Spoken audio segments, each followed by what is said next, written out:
in my mind going over 27th of August, 27th of August, and I kept saying 1979, I'll never forget this date, and I don't. Every year that date comes around and we remember it. 40 years ago, Lord Mountbatten, the great-uncle of Prince Charles, was blown up at sea by the IRA at Mullaghmore off the west coast of Ireland. By killing Mounbatten, you sent ripples around the world in a way which no other assassination could have achieved. No member of the British royal family had been murdered by terrorists within living memory. At the time, I could not imagine how we would come to terms with the anguish of such a deep loss. 3 others were killed on the boat, including 2 teenage boys. There was a mighty bang, a huge crack like thunder, and I immediately said, Paul is dead. The day was marked not just by the Mounbatten bomb, but by a second IRA attack that killed 18 British soldiers at Warren Point across the border in Northern Ireland. The IRA couldn't believe their luck. For the nationalist population, we were monsters. This is the story of that day, told by those directly affected by it. It is hard when you see the wounds that never really got sewn up from that day and that tragedy, and that is hard.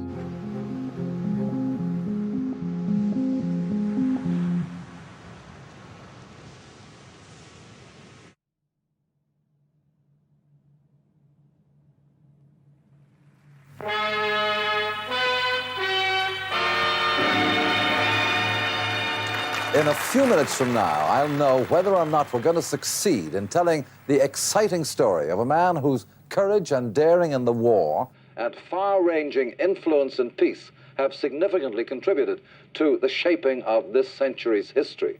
The man I'm after has no idea that I'm going to be there. I remember going to the studio. I remember the dress. I had to wear my sister's hand-me-down dress, always a hand-me-down dress. And my thanks to Lord Brabourne, John Barrett. We even had Princess Anne's underwear, I remember one year was handed all the way down to us. Admiral of the Fleet, the Earl Mountbatten of Burma, tonight this is your life. What do you mean? Inside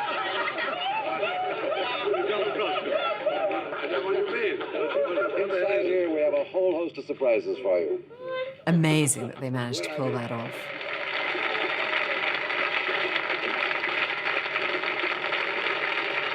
Now, India, that's an unusual name, isn't it? How did you get that? Because my grandfather was the last Viceroy of India. Because my grandfather was the last Viceroy of India. Of course, nowadays people say, what's a Viceroy? As Viceroy, he was the last colonial ruler of India. He was also Admiral of the Fleet, second cousin of the Queen, and mentor to the Prince of Wales. The Earl Mountbatten of Burma was for half a century one of Britain's leading public figures. Can you bear having hot milk in it, or would you rather not have milk in it? In retirement, he spent more time with his family, but he still enjoyed the public spotlight so much that he allowed an ITV crew to record his annual summer holiday in Ireland, even if it meant compromising the family's privacy. Every Easter, every summer, every Christmas, every single holiday, we were together with our natural cousins. 1, 2, 3, whoopsie! Classy-born was always in the summer, a month in August. Yeah, twins, where are the twins? For all of the fact that it was called Classy-born Castle, essentially it wasn't. It was a Victorian mansion with some turret built onto the end of it. Lord Mountbatten inherited Classy-born Castle from his wife, Lady Edwina, who died in 1960. There were so many wonderful traditions.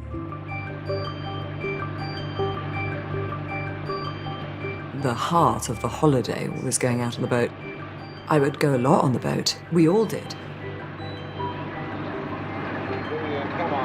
The The building of the dams, that was absolutely a tradition and taken very seriously.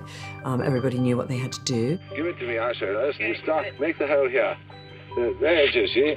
From here, then you start doing the dam. Out of the way, Fee. You see, he was admiraling, wasn't he? No, put it this way. Go on, do as you're told. Do as you're told.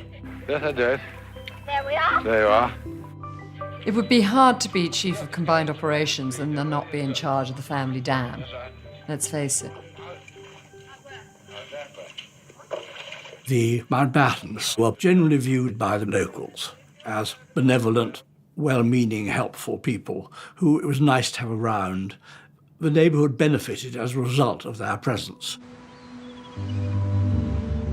Each summer, the Mounbattens would take up residence at Classybourne Castle, overlooking the pretty fishing village of Mullaghmore.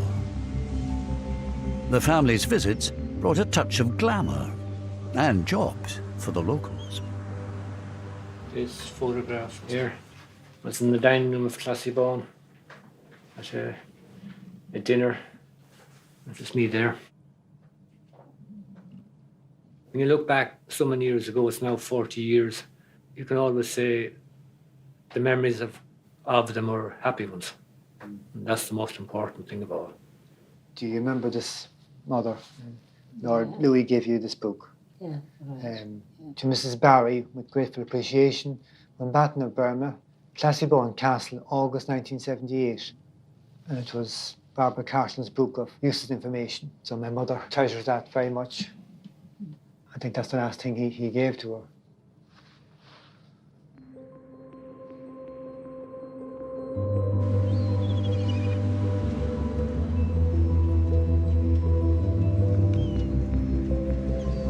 The Mounbattens were not alone in their attachment to Mullaghmore. There are my 3 children at Mullaghmore. That was Paul and his 2 sisters. Mullaghmore was a popular holiday destination for families from Northern Ireland, as well as the south, and the Maxwells from Inniskillen had their own cottage there. We went down there during the summer holidays for 2 months every year, and the children enjoyed it immensely. I particularly like this one with Paul.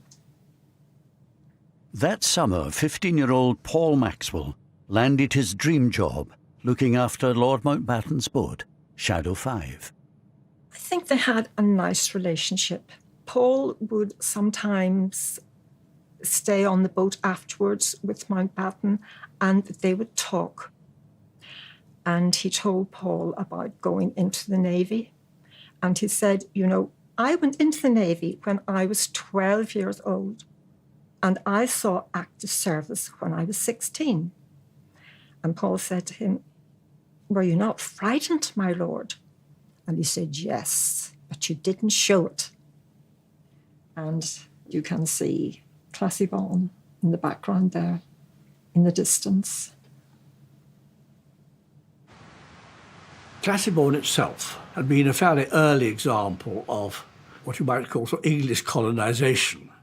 In a sense that quite clearly they were intruders. The Irish obviously resented Britain as such and wanted us out. The Mounbatten summer retreat was in County Sligo, in the Republic of Ireland. Mullaghmore was only 13 miles from the border with Northern Ireland, where in 1969 a bloody conflict broke out.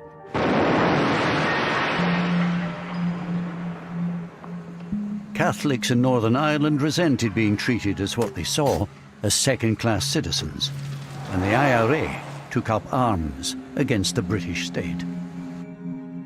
Despite the nearby troubles, the Mounbattens kept coming to Classybourne. They enjoyed protection from the local police, the Garda, but it was all kept very low-key. The families themselves were very rarely targeted at all, and there was very little personal animosity. But I don't believe the Garda, more than anybody else, believed that actually there was a serious threat. Judging the appropriate level of security for the Mounbattens was a tough call. My grandfather was very keen not to have the intrusion of an overly protective force around, which is funny when you think that on the mountainside there was a big painted sign, Brits, go home. You arrive for your summer holiday and that's the welcome. A reminder that while the fishing village of Mullaghmore itself may have welcomed the Mounbattens, County Sligo had deep roots in the Republican movement. Mounbatten would have been seen by people in the area leadership as a cultural icon of the British establishment. Anthony McIntyre joined the IRA in Belfast in 1973. He wanted to get the Brits out and create a united Ireland. Although he later fell out with the IRA, he understood their mindset at the time. He would have been targeted, and his targeting justified on the grounds that by taking him out, there was a blow been administered to the very heart of the British establishment. It turns out that throughout the 1970s, Lord Mounbatten had been a potential target for the IRA. Kieran Conway had risen through the IRA's ranks to become its Director of Intelligence by 1975. He reveals for the first time that an attempt on Mounbatten's life had been actively considered 4 years before the successful assassination. In the mid-70s, there was an operation cleared to kill Mounbatten. He was to be ambushed either exiting or entering his castle. 4 or 5 men. A spotter car somewhere distant. Then walkie-talkie communication between the people with the guns in the car to say he's on his way. You'd know roughly how long it was going to take. And then open up in the car. The mindset in 74, 75, the early 70s would have been operational, you know, like kill them without too much reflection. I think he would have been astonished if told that there were IRA members in Ireland who were interested in his existence, let alone wanted to murder him. The 1975 plot did not get the go-ahead from the IRA's Army Council, and Kieran Conway temporarily left the IRA later that year. But the military campaign against the British security forces did not let up. In Crossmaglen, it takes all the professional skills of the army to make it safe enough for the Royal Ulster Constabulary to walk around the town where they're charged with maintaining law and order. 2 of them have been gunned down here. By 1979, the British Army had been in Northern Ireland for 10 years. Around 30,000 troops were lined up against an estimated 500 IRA volunteers. Yet 324 soldiers had already been killed. And things were particularly dangerous in South Armagh, which runs along the Irish border. Bombings and shootings. South Armagh had a fairly notorious reputation as being dangerous. More dangerous, perhaps, than any other battalion area. Of course, South Armagh adjoins the Republic, so life on the border was challenging. South Armagh Brigade was beyond belief. Just its ability, their operational efficiency, they were visibly beating the British.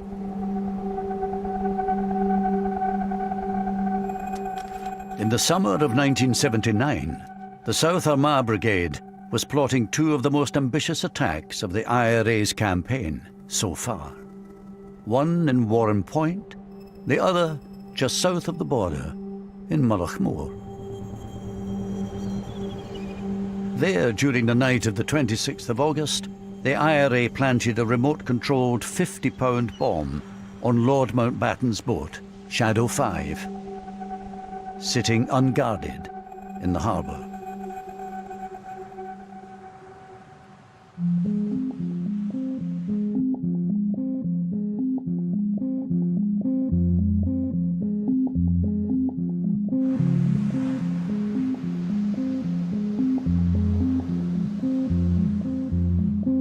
went on duty at 6 a.m. up at the castle here. 9 to 9:30, Lord Mounbatten and his family came out from the castle and informed us that they were going down to the pier. So we got into a patrol car and we escorted them. In this unique photograph taken just 24 hours earlier, showing the family and staff outside Classiebawn, all the members of Lord Mounbatten's boat party are present. His son-in-law, Lord Brabourne, and his daughter Patricia, their 14-year-old twin sons, Timothy and Nicholas Knatchbull, and their 83-year-old grandmother, Doreen, the Lady Dowager. The only non-family member on board was the 15-year-old Northern Irish boat boy, Paul Maxwell.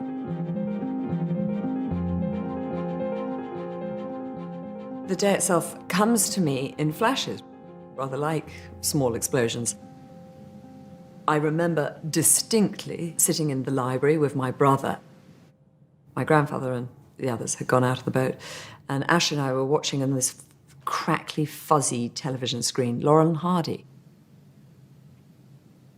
On that day, the 27th of August, 1979, I was sitting on the back patio with Paul's father and Aunt Lisa. Paul said, "Goodbye, Mum. See you in the evening." I didn't think that was the last time I would ever see him alive.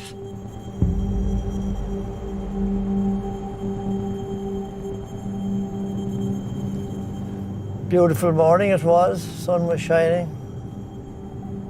They left Mullaghmore Pier and travelled out to where they had some lobster pots.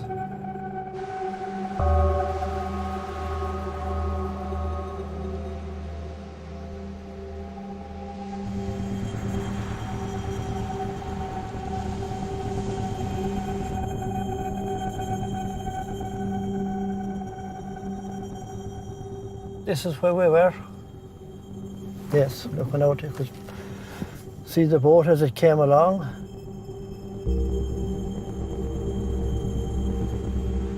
Dennis Devlin was a 15-year-old whose family came to Mullaghmore every summer.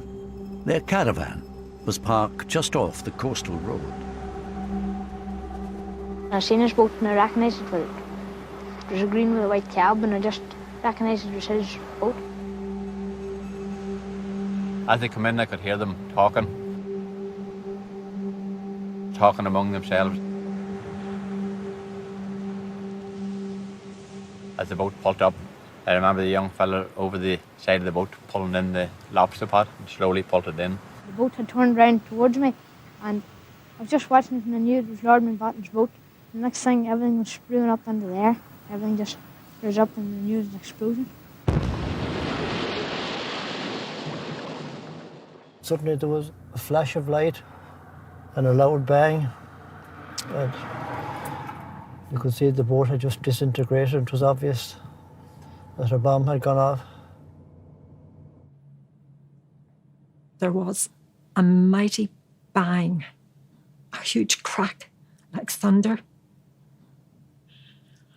And I immediately said, "Paul is dead."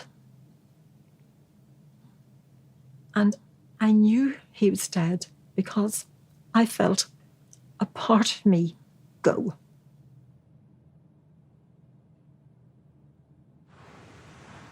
My brother, sister, and I were taken into the study, and before anything, we were asked to take these pills with a glass of water. I'd never taken a pill in my life before.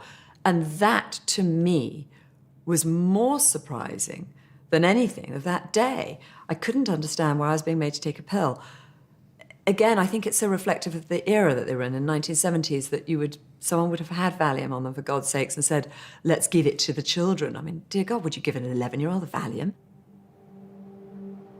I, for some reason, left the castle and ran down to the beach, which wasn't helpful at all, and incredibly inconsiderate of me now I look back.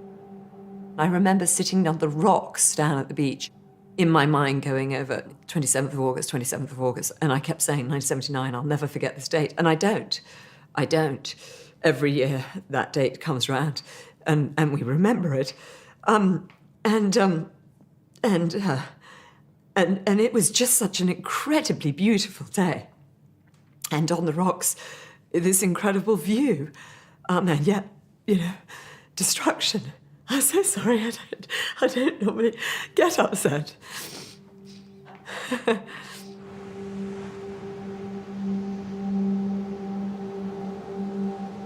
I remember it very vividly, every moment of it, really, from the very start to the very end of the day, and I think I'll always remember it.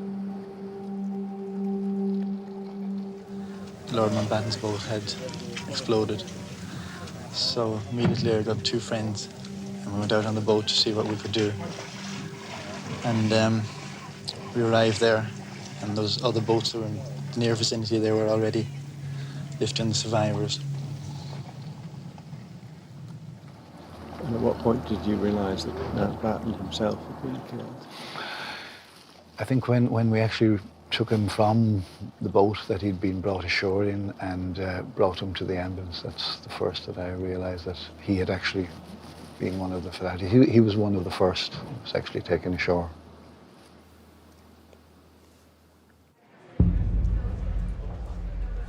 It was a perfectly ordinary day, that August bank holiday. I was helping to put together the lunchtime bulletin for Radio Ulster. Nicholas Witchell was a trainee reporter at the time in the BBC newsroom in Belfast. We received a tip-off from somebody we knew suggesting that there had been an explosion reported at Mullaghmore in the Republic of Ireland. I do remember forming the words on my pad, Mounbatten dead. By now, all but one of the bodies of the boat party had been recovered. Lord Mounbatten and Paul Maxwell had been killed instantly. The 83-year-old dowager fatally injured. The parents of the twins were also seriously wounded, as was 14-year-old Timothy. His twin brother Nicholas was still missing.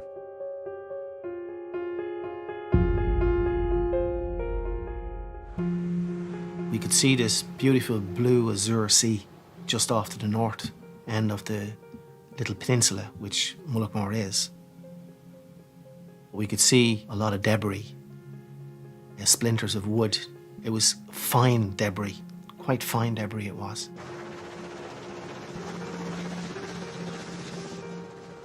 I was winched from the rescue helicopter. I was placed into the water beside what looked like the bubble of an anorak. I placed my hand and pulled it, and it didn't yield very easily, and I pulled it a second time, and it was then the head come up with the jacket as I pulled, and I realised it was a child.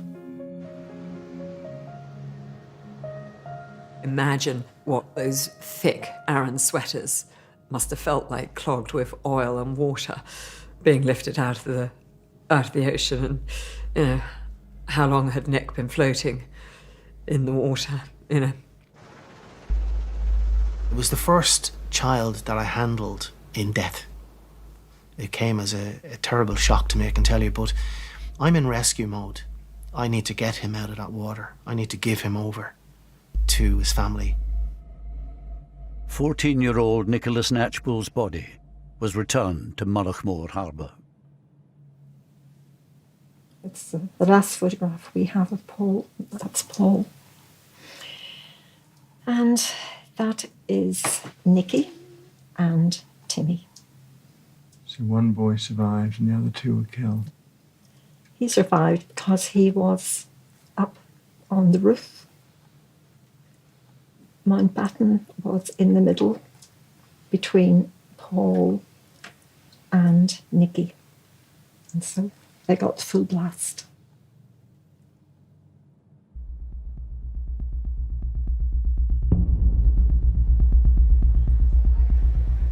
Later that afternoon, I had a phone call from a contact I knew within the Republican movement, who asked, most unusually, to drive up to the Falls Road to meet him.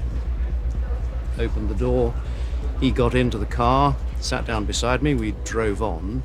Then he reached into his mouth, like that, and drew out a small scrap of paper which was wrapped up in cling film, unwrapped it, and this was a telex message which contained the IRA claim of responsibility for, as they put it, the execution of Lord Mounbatten. The choice of the word execution is very deliberate.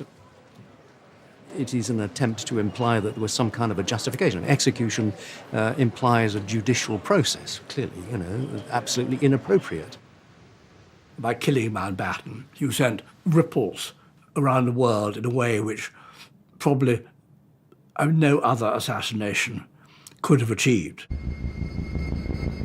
While people were still reeling from the news that a member of the royal family had been killed at Mullaghmore, the IRA's operations that day were not yet over.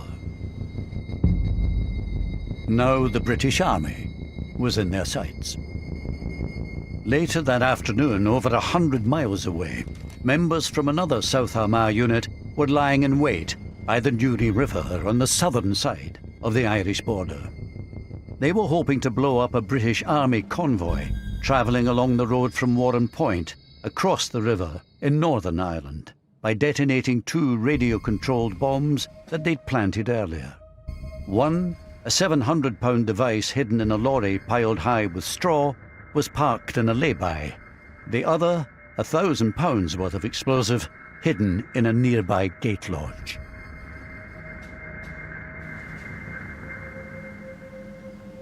Travelling down, I remember messing about with a car behind us. Tom Caughey was a local boy from Newtonards who had joined a parachute regiment at 18, as his father had before him. That day, he was a passenger in the lead vehicle of the 2-truck convoy. We had a packed lunch and we had oranges and we made little teeth out of the orange, and there was a car with a lady and kids in it. And we were smiling at them, that type of banter. 10 minutes later, we were blown up.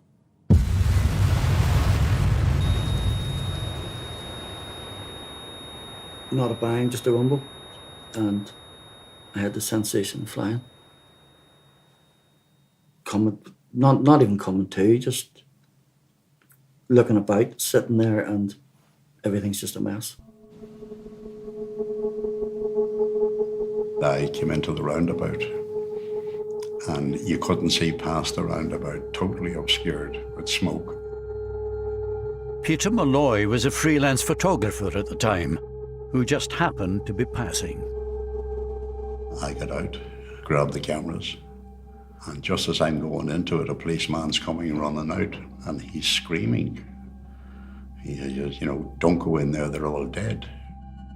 I just put the camera into autofocus and I just shot generally.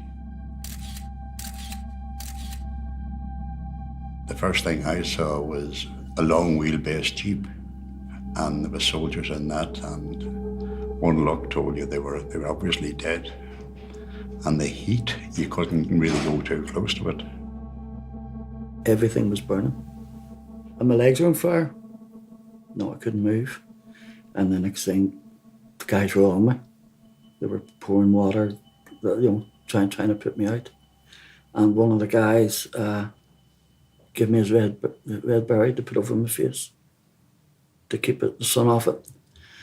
And I can remember lying there and voices.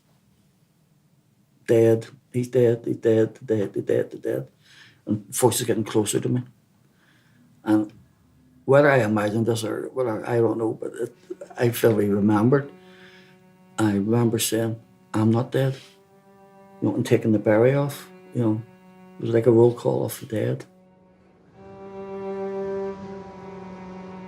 7 of the 9 paras travelling in the first truck had been killed. Tom Caughey, along with his friend Paul Burns, were the only survivors. But the carnage didn't end there. A very fine English voice shouted, there could be a second bomb. Take hard cover. And they all went over towards the gate lodge. Across the river, the IRA bombers were lying in wait ready to detonate the second bomb.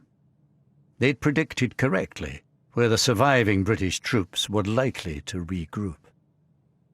I remember getting put in that chopper and Paul Burns being put in. I remember looking at his face and it was like something out of Tom and Jerry. When the cigar goes off in your mouth and your face is black. And with all little, he was like a straw man, little bits of straw stuck in his face. And then, boof, bang it goes again. Boom.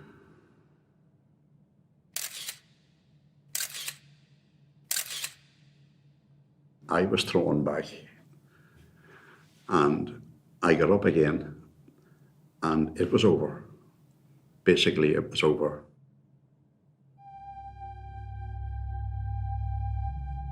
The 27th of August had started badly for Mike Jackson.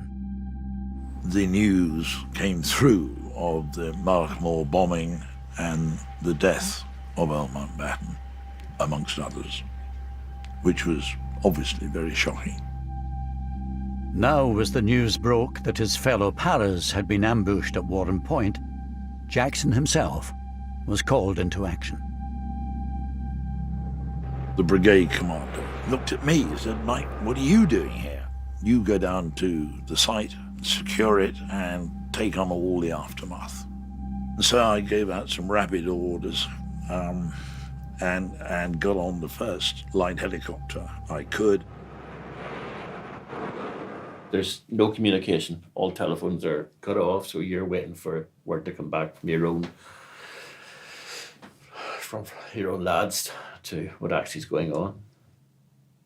Is there a bit of you thinking, that's my mates? Yes, absolutely. And you want to know who it was because you know that some of your mates were killed. So yes, you did want to know. Dead. Dead. Dead. Dead. Dead.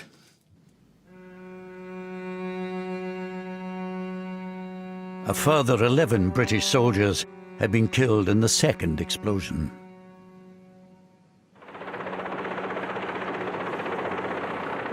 I get to Warren Point and it's a pretty grim sight, as you can imagine. There were body parts pretty much everywhere, and the trees were everywhere. And those who had survived were in shock.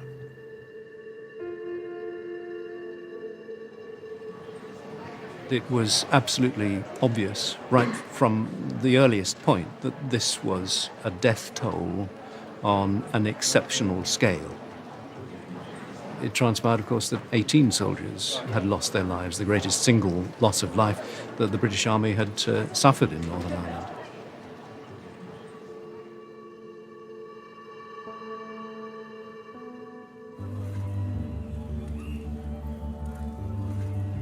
Theirs were not the only lives lost that afternoon at Warren Point. Barry Hudson had been getting ready to go to work at the family's funfair business in Omeath, on the southern side of the border.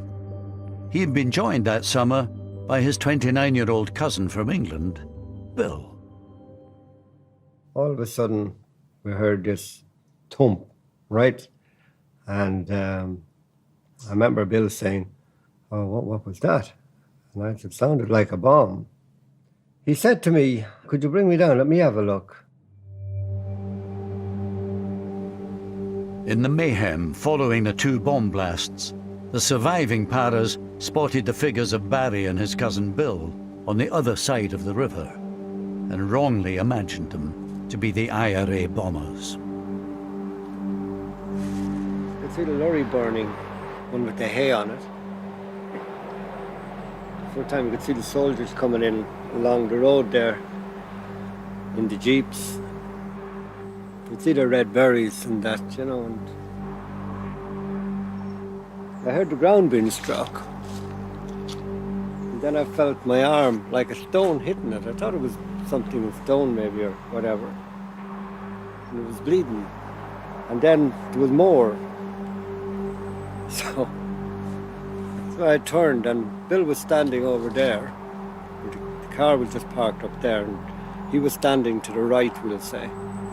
And I shouted at him then to get down.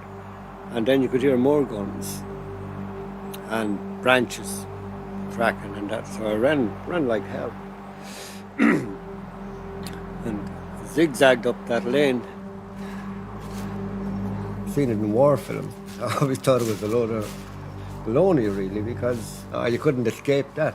But I did. Then it all stopped. Dead quiet.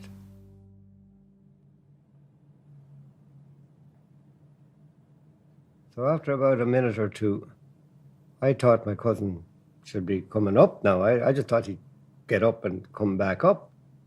I looked around the corner and I seen him lying on his back and blood, a lot of blood. And I ran down to the car. I knew when I seen him, it's nothing anyone can do for him. The lad that pulled the trigger, I'm sure he was shell-shocked. Didn't enter his head for one instant, not to pull that trigger. And I think we would all have done the exact same thing in that situation. It was left to Barry to report the tragic news to Bill's father. Ironically, Bill Sr. worked in Buckingham Palace as one of the Queen's coachmen. I said, "Oh, terrible news, Uncle." I said, "Bill's dead." "Oh, dead? Huh? What happened? How'd he dead?" And I said, "He got shot." I said, "How'd he get shot?" Terrible. Terrible. Just one of the worst moments of my life, actually. Something I wouldn't want anyone to have to do. The army later acknowledged that Bill Hudson was an innocent civilian, mistakenly killed.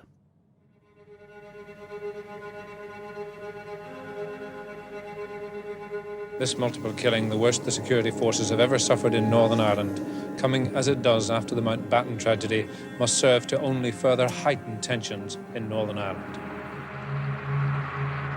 Word quickly spread of how meticulously planned the IRA operation at Warren Point had been. Anthony McIntyre was an IRA volunteer locked up in the Maze prison at the time. I thought it was impressive. I thought it was ingenious, because not only did they detonate the first device, they had to wait until the British Army backup arrived and positioned itself behind the gate post and then detonate the second one. So it took nerves of steel for the volunteers to sit there and do that. It was absolutely militarily fantastic. Brilliant. I don't want to say the word fantastic, but, But the big bonus that they had, that they didn't normally have, was they were in a different country. They had no need to run away. Yeah, they were in the south. They were in the south. And that's why they could take their time. You take advantage when you can, and they did.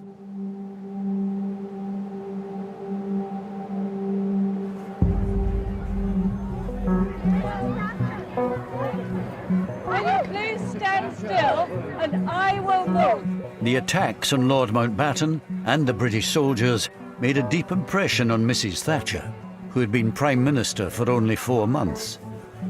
Within 36 hours, she landed in Northern Ireland on an unscheduled visit to investigate what had happened and to offer reassurance.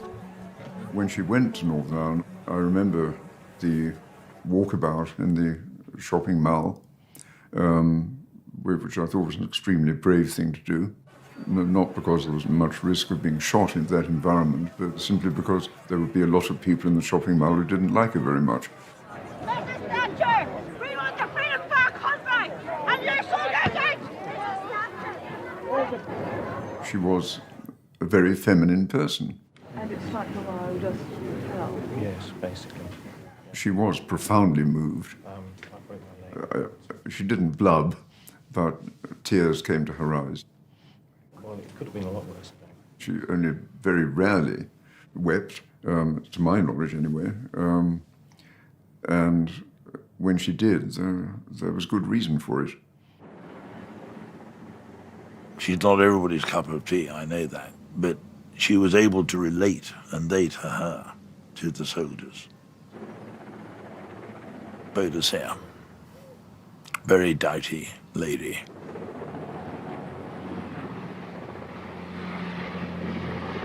I think in terms of significance for Margaret Thatcher, knowing as we do what we do about her personality, I'm sure that it actually made her even more determined to resist.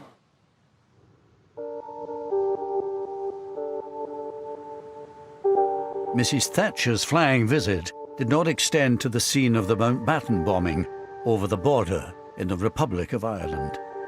Here too, the events of that day had made a huge impact. While it was recognised that the IRA had pulled off 2 audacious military operations, in PR terms, opinion was divided. Almost everybody spoke with regret and shame about what had happened to Mounbatten. And that sense, this is our territory, how dare they do this on our territory. But there were a number of people, I won't say a majority, but there were a number of people who said what happened to Mounbatten was wrong. But as far as the British soldiers are concerned, listen, those that live by the sword die by the sword. This feeling was reinforced by the fact that 16 of the 18 British soldiers killed at Warren Point were from the paratroop regiment. The Paras were deeply unpopular on both sides of the Irish border, thanks to an infamous incident that had taken place 7 years earlier. There is no other single incident in Northern Ireland that unites nationalists of all colour, north and south, like Bloody Sunday does. Because to us, it was the deliberate killing of peaceful protesters on a march in Derry. 13 civil rights protesters were killed on what came to be known as Bloody Sunday. Here was the British Army turning its guns on the people it called its own citizens. And the soldiers responsible for Bloody Sunday were the paratroopers. So there was a particular feeling of general dislike towards the paratroopers. This dislike was felt particularly strongly by the IRA volunteers locked up in the Maze prison at the time. And how would you characterise the reaction of you and your fellow prisoners to hearing about the Warren Point news? Exuberance, exhilaration. All the Christmases had come at once and come early. The IRA couldn't believe their luck. For the nationalist population, we were monsters. We were quite ruthless, quite callous, quite indifferent to the suffering of the relatives, and found the parachute regiment absolutely anathema. They were celebrating, and of course they were. And, you know, they had a good day. And doubly good in the sense, you know, with the memory of, for them, the memory of Bloody Sunday. Yeah, of course, yeah. Yeah, what's where the old saying come out, you know, 13 dead, not forgotten. We got 18 on Mounbatten. There's a quote for you. Very good.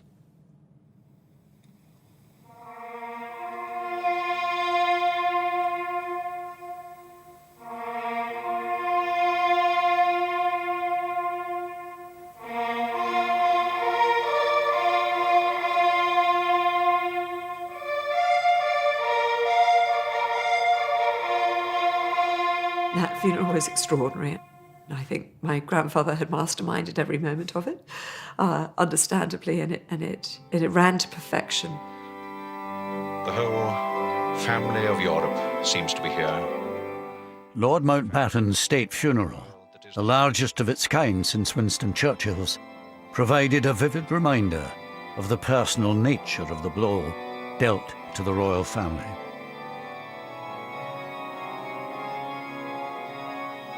Two granddaughters, and the girl that bears the name of India, and Miss... We know my grandfather's murder was a complete shock and very devastating to the Prince of Wales because he fulfilled a role, and that role was then taken away. So I think he probably felt that more than most, the loss, my grandfather's murder, and in such a brutal way. The murder horrified him and, in a way, marked him for life. It left a sort of sense of uncertainty. If Mounbatten, the invincible, the almighty, could be snuffed out like that, then what was left certain in life?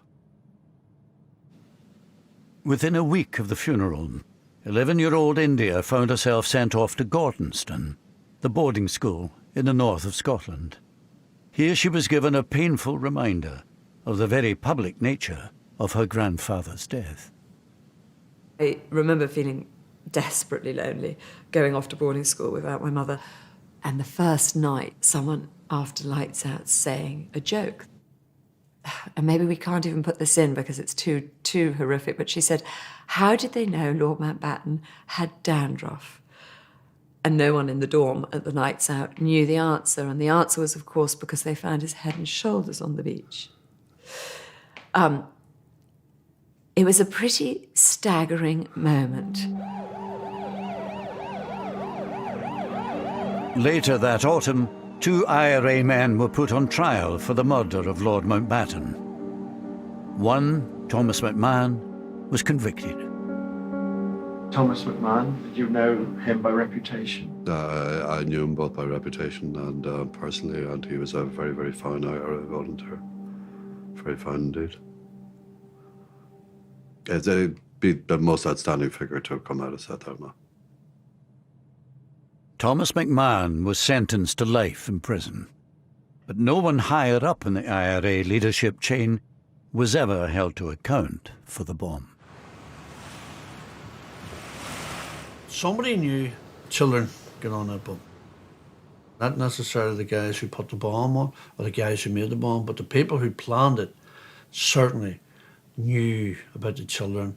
And if they knew about the children and were quite prepared to go ahead and to sacrifice their lives in order to get Mounbatten, then it's a war crime. Although Anthony McIntyre has since fallen out with the IRA, back in 1979, he was still very much an insider. Given the political sensitivity around Mounbatten and the fallout that the IRA leadership, the political thinking people in the IRA leadership would have anticipated, I would imagine that was a decision taken at the most senior levels. Kieran Conway, who temporarily left the IRA in 1976, is in no doubt as to who was in charge at the time of Mounbatten's assassination. I've absolutely no difficulty in saying that in 1981 when I rejoined, and I wouldn't have said that until Martin died, that McGuinness was chief of staff. And your clear understanding was that he had been since 78? Yeah. Ultimately, as chief of staff, it would be McGuinness's responsibility, that operation. Yeah, that's right, yeah. Oh, that's the way it works. I mean, if you're the boss, you're the boss. You take responsibility for whatever goes on.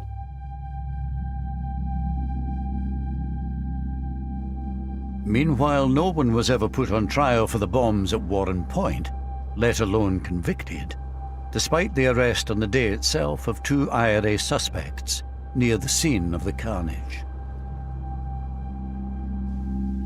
Well, of course it's frustrating. The offence is one of murder, mass murder.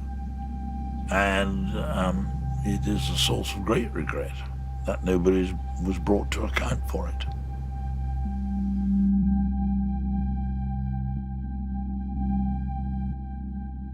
In these past few days, the irresistible force, the political will, has met the immovable object, the legacy of the past, and it has actually moved it.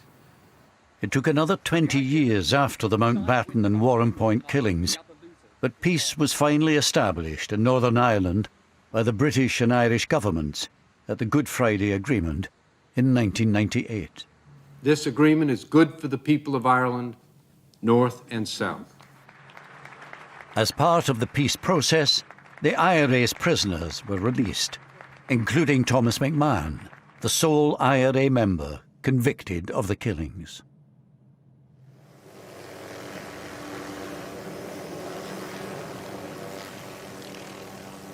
The idea of reconciliation has lain at the heart of the peace process. And there we get a first glimpse of the Queen. In 2012, the Queen came face to face with the man said to have been ultimately responsible for the assassination of her second cousin. You really did have to just pinch yourself and think, can this actually be happening? That the head of state of the United Kingdom and the man who, without doubt, was one of the leaders of the military, the offensive side of the Republican movement, who may well have had a hand in planning Mullaghmore or certainly signing off on it, that they were standing together was remarkable. The symbolic strength of that shaking of hands was enormous. It was one of the most powerful things that she could do. And she did it even though personally it may have cost her something. But it was terribly important that that was done. Only she could do it, and she did it. She's a more admirable person in the transaction, I think, you know. I think it was more difficult for her than for him.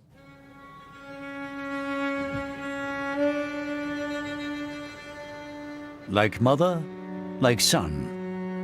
3 years later, the Prince of Wales made his own gesture of reconciliation. The events of 1979 had come as a double blow to him. He was Colonel-in-Chief of the Parachute Regiment, which had lost 16 of the 18 soldiers killed at Warrenpoint. And at Mullaghmore, he'd also lost a mentor who meant so much to him. At the time, I could not imagine how we would come to terms with the anguish of such a deep loss, since for me, Lord Mounbatten represented the grandfather I never had.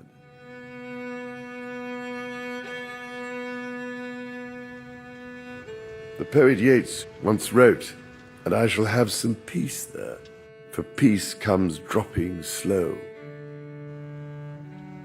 As a grandfather now myself, I pray that his words can apply to all those who have been so hurt and scarred by the troubles of the past. Problem with peace is you have to keep working at it. It's not a passive thing. It is always going to be a continuing responsibility on all of us in these islands to make sure that the conditions in Northern Ireland do not encourage the breakout again of sectarian tensions. We do not want to go back to that. So it's not a matter of peace dropping slow. Peace has to be worked at damn hard. 2 years ago, Martin McGuinness, the man widely believed to have been the IRA Chief of Staff at the time of the bombings, died. According to Buckingham Palace, the Queen sent a private letter of condolence to his widow.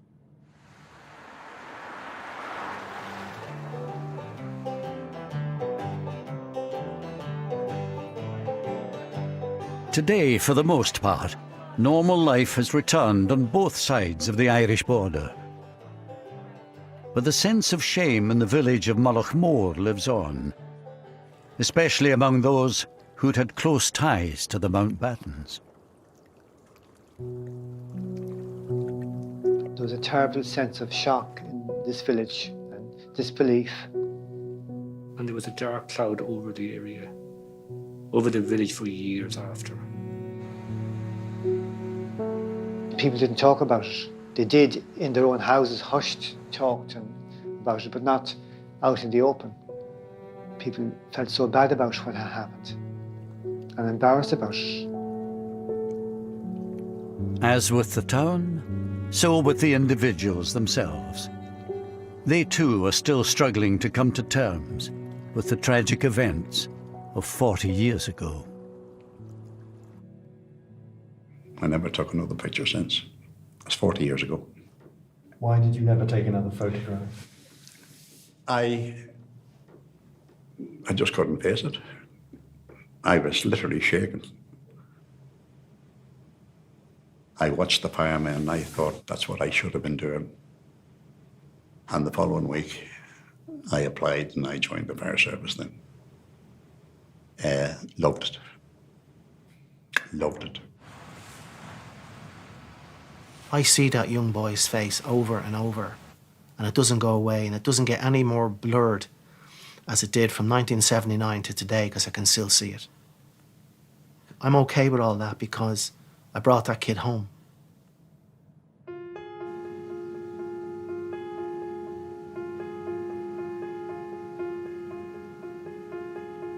That's 40 years ago now.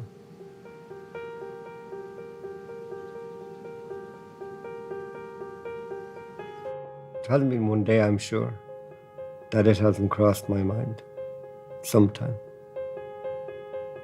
And that's a long time for something to stick in your mind. Didn't feel lucky at the time. Didn't feel lucky for 10 years after. I wanted to be with them. Why did I survive?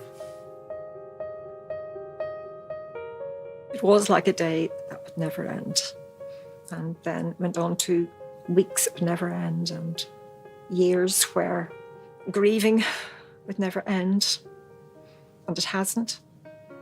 I will always grieve for Paul.